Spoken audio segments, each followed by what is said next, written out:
In April 9 map, 37 bodies of US soldiers, 2 French-made missiles, an Iraqi warplane. Logically speaking, the killer should have been obvious, right? But when the investigation report was placed on President Reagan's desk, the name of the livestock transport ships were common in the area. Discarded animal carcasses were nothing unusual. Some crew members even wondered if it had fallen from a passing ship. But when the warship nicknamed Sammy B got closer, cold sweat instantly broke out on everyone's back. That was no dead sheep. It was a deadly minefield. The captain immediately ordered full reverse. They tried to retreat along the same route. But luck, like youth, can vanish in an instant. A massive explosion erupted. The multi-thanger sit still. But if they were to strike back, they needed a legitimate justification. Coincidentally, during subsequent minesweeping operations, the US Navy recovered several unexploded naval mines. After checking the serial numbers, they were officially confirmed to be Iranian-made. The evidence was undeniable. President Reagan convened the national defense leadership at Camp David. Everyone knew this was no longer a matter of compensation or apology. Blood was going to be shed. In fact, the hostility had been building for a long time. In the later stages of the Iran-Iraq War, neither side could gain ground on land. So they turned to covert tactics. They targeted each other's commercial shipping, especially after Iran occupied the Four Peninsula in 1986. Confidence soared. They deployed silkworm missiles and fired them at passing tankers without hesitation. Kuwait, caught in the middle, could no longer endure it. First, it sought protection from the Soviet-sided Kuwaiti tankers would sail under the US flag. The US Navy would escort them directly. This marked the beginning of Operation Earnest Will. However, American involvement did not restrain Iran. Months before the Samuel B. Roberts incident, the US Navy had already caught Iran red-handed once. It was a dark and stormy night. In waters northeast of Bahrain, US surveillance spotted a suspicious fishing vessel. The ship was sailing with its lights off. Yet figures on deck were extremely busy. At a closer look, so the crew did not take it seriously. They assumed it was a friendly aircraft. Suddenly, the jet made a sharp turn. It charged straight toward the USS Stark. Before the Americans could even question its intent, 2 Exocet missiles were launched. The first missile failed to detonate, but the burning fuel ignited a massive fire. The second missile exploded moments later. 37 US sailors were killed instantly. This was the most severe damage suffered by a US warship since the war began. Logically, Iraq should have been held responsible. But US leadership concluded that, although Iraq fired the missiles, Iran was to blame for destabilizing the region. Once again, the debt was placed on Iran's account.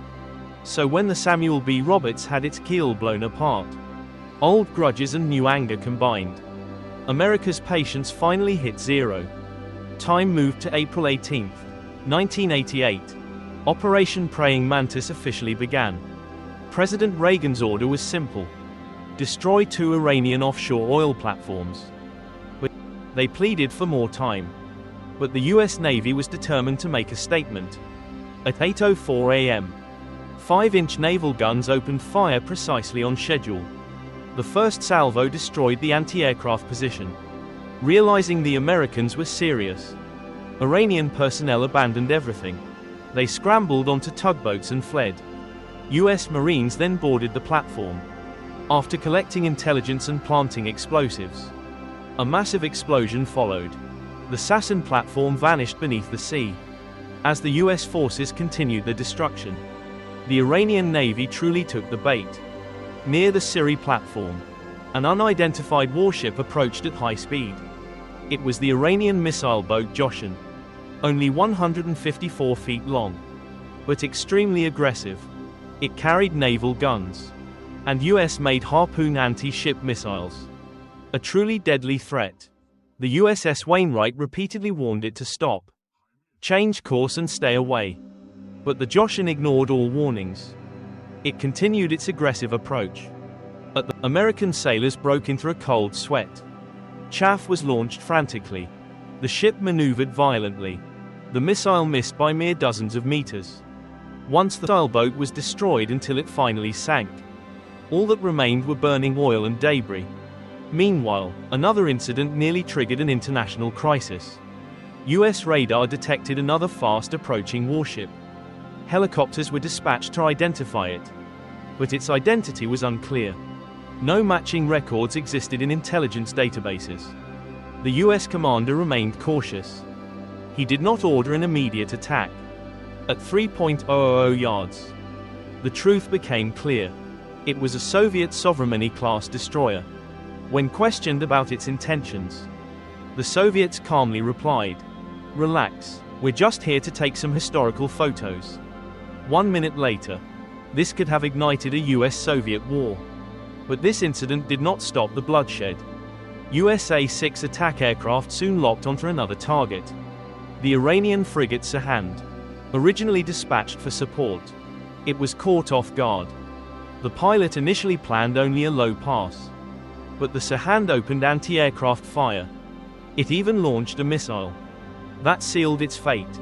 US aircraft retaliated with Harpoon missiles and laser-guided bombs. Then the US surface fleet joined in. Missiles, bombs, naval gunfire, everything was unleashed. After more than a dozen direct hits, the Sahand sank within minutes. There was no chance of survival.